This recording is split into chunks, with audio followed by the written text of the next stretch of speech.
desire for change.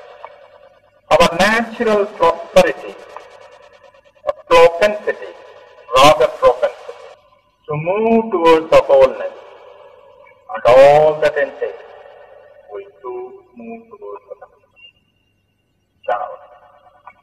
We, however, are not prepared to sustain and proactive move towards the change until we have released ourselves from the debilitation of shame,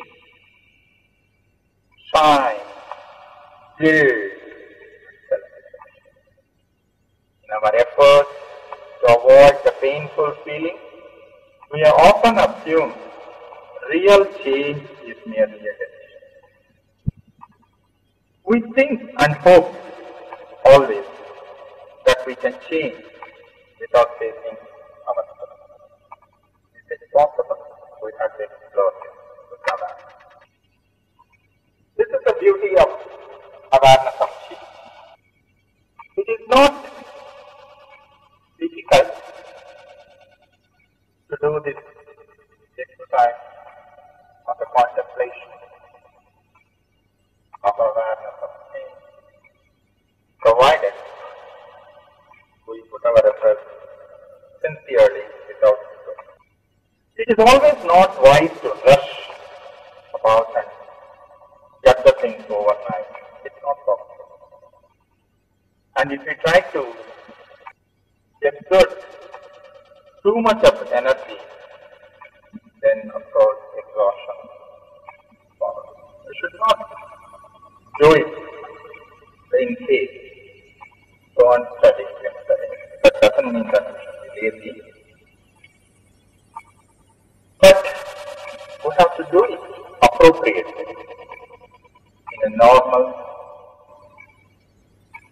pace, in a normal year, in a normal pace. Acceptance of our whole role in developing the status quo, which we now seek to change, relieves us as energetically. We must also, however, have mercy on ourselves. This is one important thing. Just like God has utmost compassion and mercy on His children, we should also be absolute awareness, should also have mercy on this body, mind, and intellect, forgive ourselves negativities of body, mind.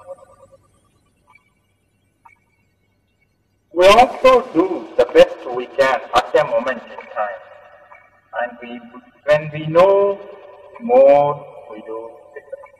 It's a process of evolvement. It's an evolution. So this physical body, at whatever stage it is, it has acquired lot of vasanas and lot of impressions, and it has stored in the database so many things. So it will not change over time. It will not change over months. It will take some time, but we have to put in our efforts sincerely, submit and surrender to Almighty God, and thereby we leave the results to the God to bless us. Our job ends by putting in the effort sincerely, continuously, with dedication and discipline to the true core of consciousness awareness. Blocking the door to the freedom that comes with full acceptance or unresolved shame and guilt is not the That is a question of shame if you are trying to confess yourself to the Lord within you, who knows even if you don't confess. But He will not point it out, but you will know. It will be projected in the light of awareness, in the effulgence of light of awareness, it is rejected by itself. It's only up to the individual to accept without shame the shameful activities, the shameful thoughts of the egoistic things which are done, which are being done now at present, which are going to be done in future if we are not correcting ourselves. When we have no way to value our basic essence, then naturally we imprison our ability to make conscious choices for the development through awareness of mind, awareness of ego, awareness of change, awareness of all negative qualities in body. So we should not become immobilized with things. Try to march forward with a positive attitude, with absolute surrender and submission to the Lord, to help the individual to give that strength and to give that light of awareness all the time, to remain and to live in the present and do the action by catching mentally the feet of the Lord and acknowledging that it is grace that He has given all this body, mind and intellect and the strength and the power to do the action. And finally, when the action is done, to surrender to the Almighty who has given us this inner strength. So, as we discussed earlier in the chapter, individual, either the reader or the speaker or the writer or the listener, should accept His grace willingly, nothing to feel shy of. And the same way accept misfortune as a human condition. It's a natural phenomenon. And one should not be concerned with the loss of gain. It's very easy to say, like the preaching of the sermon, but we all should try to practice it. Why this is being repeatedly told in all our scriptures, in all our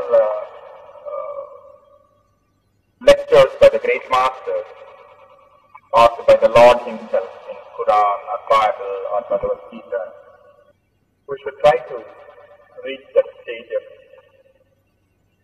not being concerned with the loss of. This is called accepting His grace willingly. In the other words, we can say that this is the prasada of the Lord. This is the grace of the Lord. I remember at this moment in one of the discourses that was said by one of the great masters.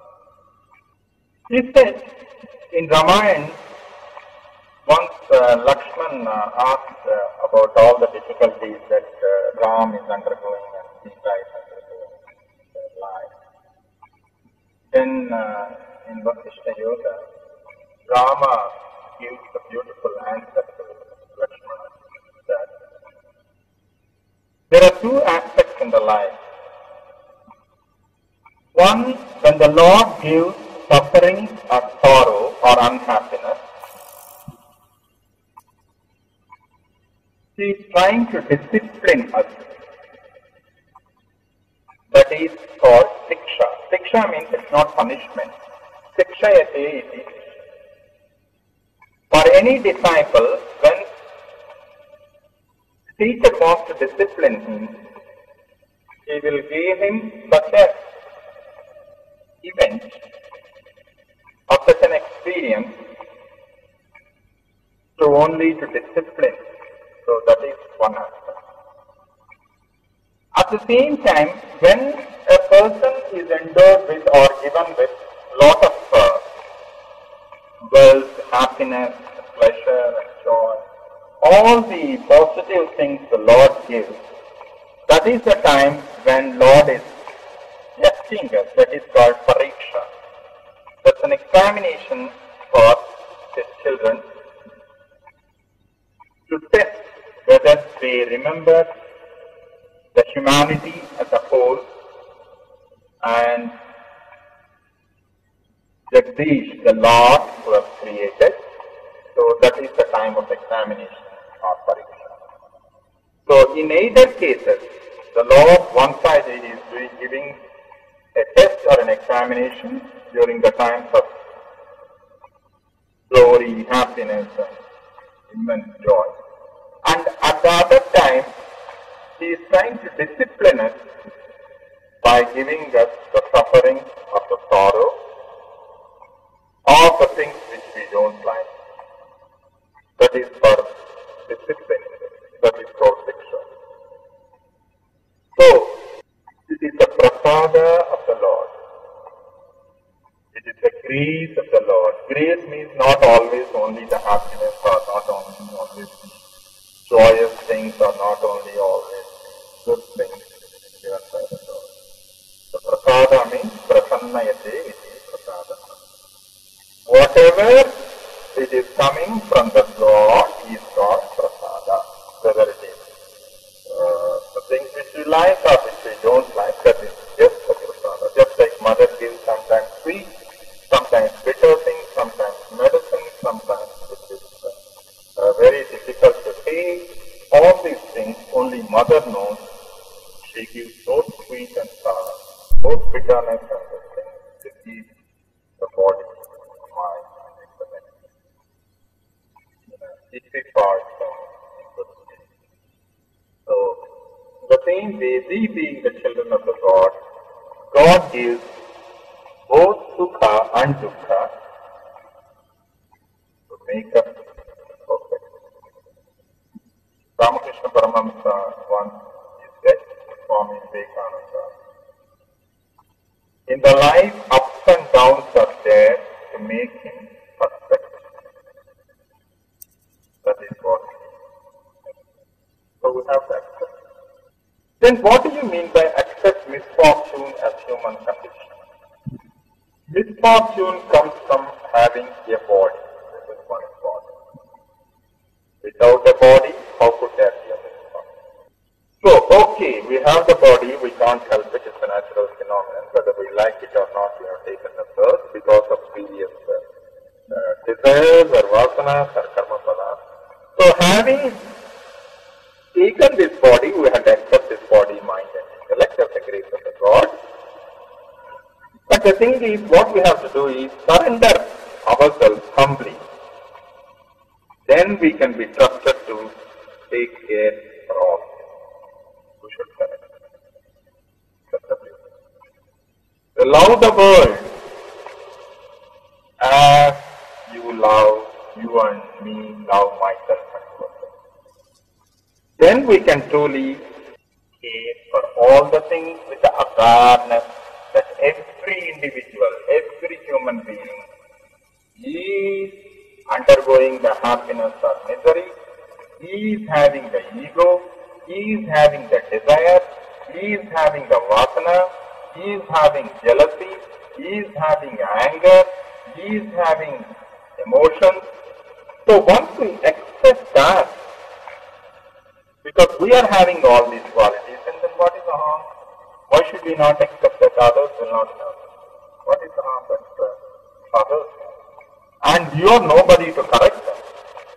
So because you are having yourself, first duty is to clean your hands, then you can drive the other face, the second person or the third person face. Suppose if my hand itself is dirty, suppose if I am trying to clean the other person's face, then my dirt also will go on. So the first and the foremost effort in the awareness of the change is to accept the awareness of change in me. Then I will accept the awareness of change. Then, after having done that, then I will try to reach the state of self-awareness by accepting the awareness of mind, body and intellect, awareness of ego, awareness of change, awareness of love, awareness of emotions, is an exercise. This is a sadhana. This is the discipline that we should try to practice every moment, not just during the prayer time. It's open-eyed meditation every moment. It's not simply a closed-eyed meditation during the prayer alone, but this awareness